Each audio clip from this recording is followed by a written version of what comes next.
Clara, I don't know. Maybe before you settle down, you should explore a bit.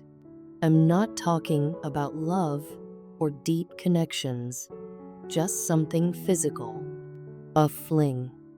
You deserve to feel desired, to be free.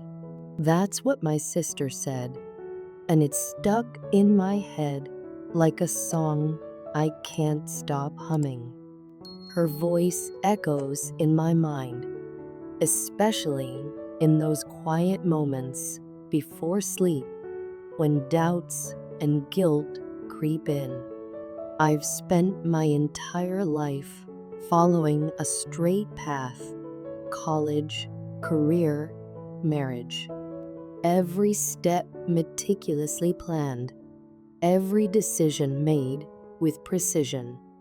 And now, standing 3 months away from marrying Jeff, I should feel nothing but excitement.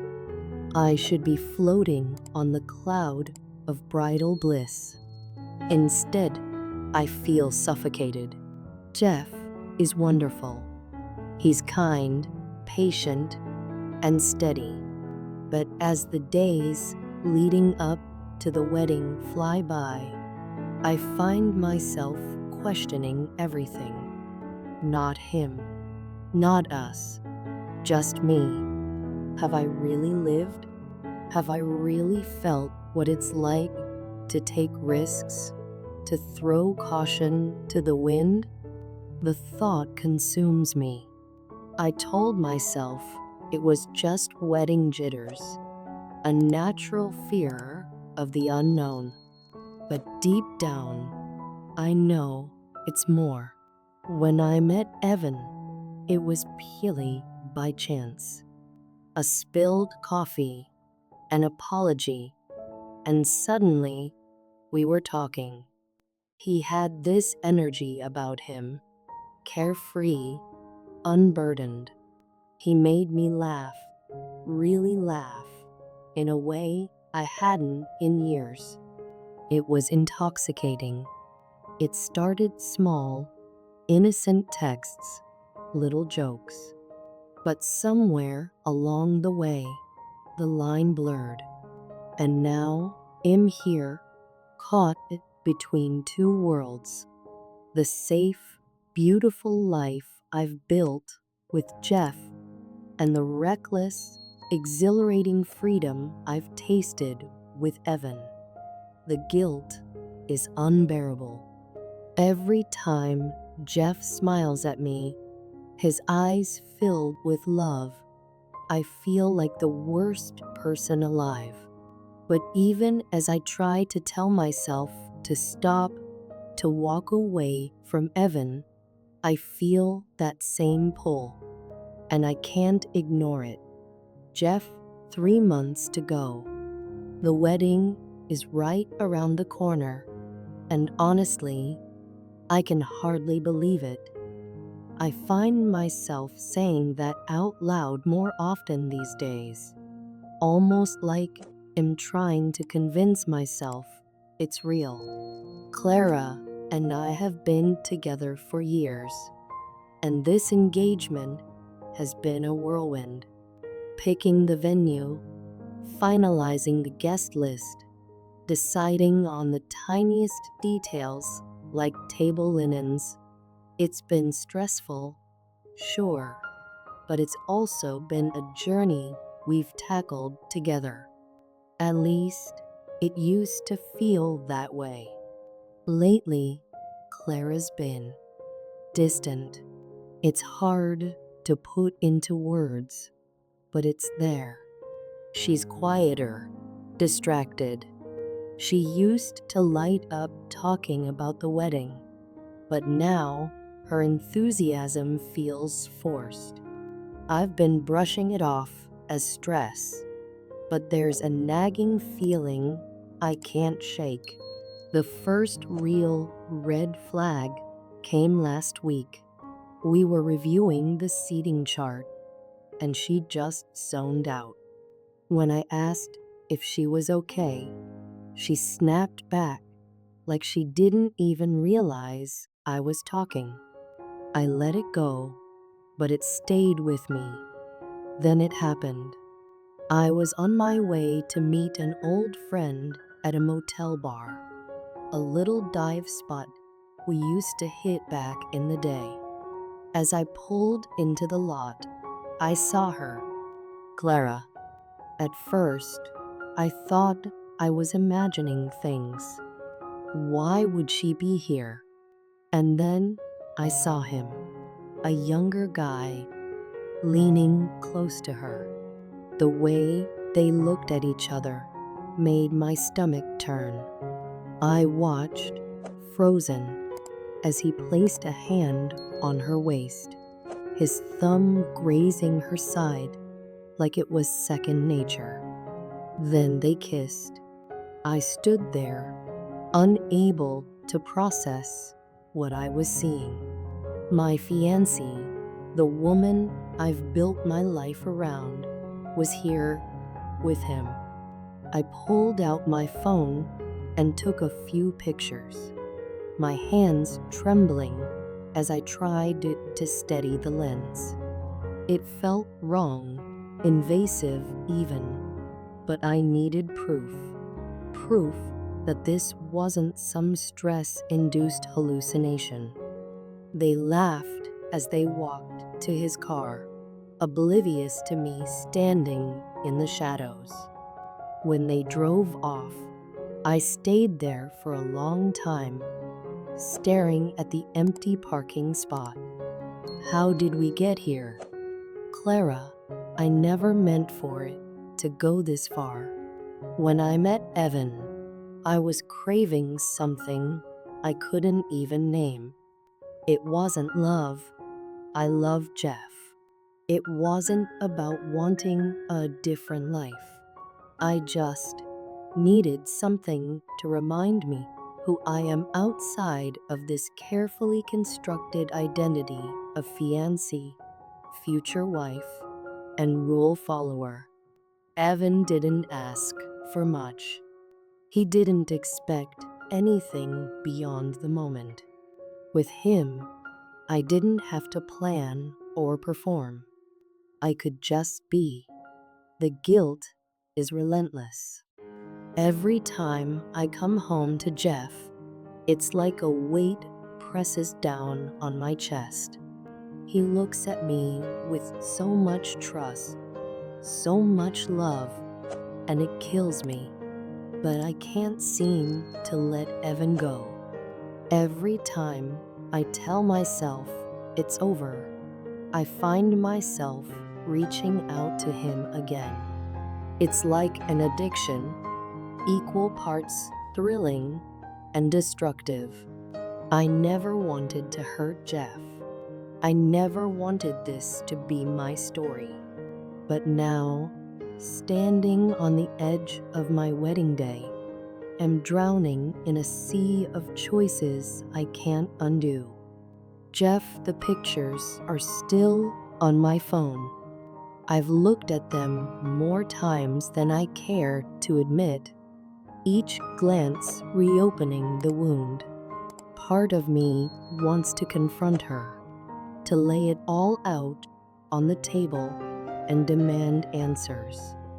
But another part of me, the part that still loves her, hesitates. What if this is just a momentary lapse? What if I can fix this? I've always prided myself on being steady, on being the guy who doesn't lose his cool. But right now, I feel anything but steady. I feel betrayed, confused, and most of all, lost. I've started noticing every little thing. How she avoids eye contact. How she hesitates before answering simple questions. It's like she's slipping away piece by piece, and I don't know how to hold on. But maybe the question isn't how to hold on. Maybe the question is whether I should. Clara, the wedding is 3 weeks away. I should feel excited, but all I feel is panic. Every decision, every step forward feels like another nail in the coffin of the life I've always known. Evan is texting me more now. He wants to know what happens next, what we are, and I don't have an answer for him. And Jeff, sweet, loving Jeff, I can see the worry in his eyes. He knows something's wrong, even if he hasn't said it out loud. I thought I could balance both worlds, but I was wrong. I'm running out of time, out of excuses, out of ways to keep pretending everything's okay. Jeff, the night before Clara's bachelorette party, I made my decision. I printed the pictures. One by one, I placed them in an envelope with her name on it. When she got home, I handed it to her without a word. She looked at me, confused, then opened it. Her face went pale. "I can explain," she whispered, her voice shaking. But I didn't want explanations. I wanted the truth. "Do you love him?" I asked, my voice steady, despite the storm raging inside me. She didn't answer, and in her silence, I found my answer. "Clara, I broke down that night. Telling Jeff the truth was the hardest thing I've ever done. Watching the pain in his eyes, knowing I put it there, was unbearable. He asked me if I loved Evan, and I couldn't answer. Not because I did, but because I didn't know what love even meant anymore. All I knew was that I had destroyed the one thing I thought I could always count on. And now, I was left with nothing but regret. Jeff, I called off the wedding. It wasn't easy, but it was necessary. I couldn't marry someone who didn't choose me, who wasn't all in. It's been weeks since that night, and I'm still picking up the pieces. But for the first time in a long time, I feel free.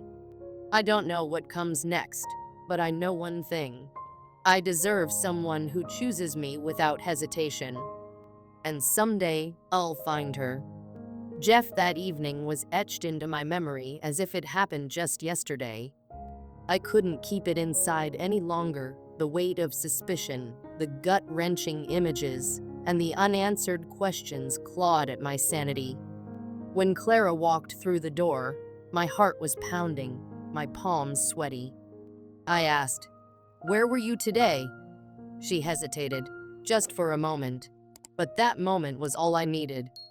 Her eyes darted to the floor, avoiding my gaze. "I had errands to run," she replied, her voice too light, too casual, as if rehearsed. But I wasn't about to let her dodge the truth. "At the motel?" My voice cracked, trembling with restrained anger. Her head shot up, her wide eyes betraying her shock. The mask slipped, and for the first time, I saw the guilt. She opened her mouth, words forming, but they stumbled before escaping. "Jeff, she began, but the sentence died. "Don't lie to me, Clara," I said, my tone sharper now. "I saw you. I saw everything." The silence that followed was crushing. The clock ticked in the background, mocking us. Finally, she whispered, "I'm so sorry." Sorry. One small, inadequate word. The woman I had dreamed of spending my life with, who I trusted without question, had shattered my heart in an instant. How could she? How could everything we built together dissolve with one careless betrayal? "Clara," when Jeff confronted me, the walls around my secret world crumbled. The ground beneath me felt as though it would give way. He had seen me. He knew. There was no hiding, no lying, no way to undo what had been done. He asked me the question that had been dreading. Why? His voice cracked, heavy with heartbreak. How could I explain to him? The words felt like daggers in my throat. Why? It was a question I had asked myself so many times. The suffocating pressure of perfection, the looming shadow of settling down before I truly knew who I was, the allure of freedom, it all seemed so stupid now. I tried to speak, but what could I say? What excuse could make him understand the selfish, impulsive decisions it made? Every explanation felt shallow, every reason pathetic. "I'm sorry," I repeated, knowing how empty it sounded. The look in his eyes told me it wasn't enough. It'd taken the trust he placed in me and crushed it beneath my feet. Jeff, I couldn't go on pretending. The wedding was off, and there was no fixing what had been broken. The next day, I called the venue, the caterers, the florist, every plan we'd painstakingly made together. It was all undone with a few grim conversations. I couldn't bear to see Clara again, and the sight of the engagement ring was a stab to my heart every time I looked at it. She moved out that weekend. I stayed behind in the apartment we had shared, surrounded by haunting memories. At first, the pain was unbearable. Every room whispered her name. The couch where we had spent lazy Sundays, the kitchen where she laughed while burning pancakes, the closet still holding her forgotten sweater. It all felt like a cruel joke. But life didn't stop. I poured myself into work, burying the agony beneath long hours and relentless focus. Friends pulled me out of my isolation, distracting me with movie nights and awkward attempts at small talk. Piece by piece, I began to rebuild. Clara, 6 months have passed since the wedding was supposed to happen. I think about that day often, not because of the wedding itself, but because of everything I ruined. Jeff hasn't spoken to me since the day I moved out. I've tried texting, calling, even writing a letter, but he's built a wall so high I can't climb it. I don't blame him. I don't deserve his forgiveness. And as for Evan, it didn't last. Whatever thrill it felt in the beginning fizzled out like a dying flame. Without the secrecy, without the adrenaline of sneaking around, I realized there was nothing meaningful between us. I was left with nothing but regret. I've spent these months trying to figure out who I am, what I want, and why I sabotaged my own happiness. But the answers aren't easy to find. Every time I think about Jeff, a pang of guilt grips my chest. I wonder if he's happier now. I wonder if he could ever forgive me. Sometimes, in my most hopeful moments, I imagine us sitting down, talking, starting over. But deep down, I know I've lost him forever. Jeff, looking back, I realized that losing Clara was the hardest, yet most necessary thing I've ever endured. It felt like my world had ended, but now I see it as a turning point, a painful but vital lesson. Clara wasn't the person I thought she was. The trust, loyalty, and commitment I had once seen in her were illusions, and holding on to her would have meant compromising who I am.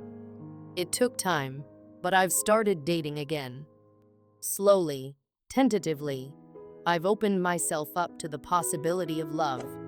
I've met women who value honesty, who communicate, who make me laugh. They've shown me that loyalty isn't a rare gem. It's the foundation of any healthy relationship. I've also started focusing on myself. Hobbies I'd neglected, like hiking, cooking, and photography, have become my outlets for healing. Each step forward feels like a declaration of independence, a reclaiming of my worth. The scars Clara left on my heart are still there, but they're a reminder of my resilience. Life doesn't always go as planned, but sometimes the detours are exactly what you need to find your true path. Clara, sometimes, late at night, I scroll through old photos of Jeff and me. The joy in our smiles, the hope in our eyes, it's all so bittersweet now. Those moments were real, even if they ended in pain. I know I don't deserve a second chance. Jeff deserves better than what I gave him. But part of me still dreams of redemption, of proving that I can be better, that I can be the person he thought I was. But dreams don't change reality. Jeff is gone, and am left to rebuild from the ashes of my mistakes. Jeff, I saw Clara a few weeks ago, by chance. She was walking out of a coffee shop, looking tired, like she carried the weight of the world on her shoulders. Our eyes met briefly, and I saw the regret in hers. She gave me a small, hesitant smile, and I nodded in return. But that was it. No words, no dramatic confrontation. Walking away, I felt a strange sense of peace. Clara was part of my past, but that's where she belonged. I don't hate her anymore. I've let go of the anger, the bitterness, the what-ifs. Life is too short to hold on to resentment. Now I focus on the future. I focus on the person I'm becoming, the man who knows his worth, who values loyalty above all else, and who believes in second chances, not for others, but for himself. Some wounds never fully heal, but they remind us of our strength. And as I continue down this new path, I know one thing for sure. I'm exactly where I'm meant to be,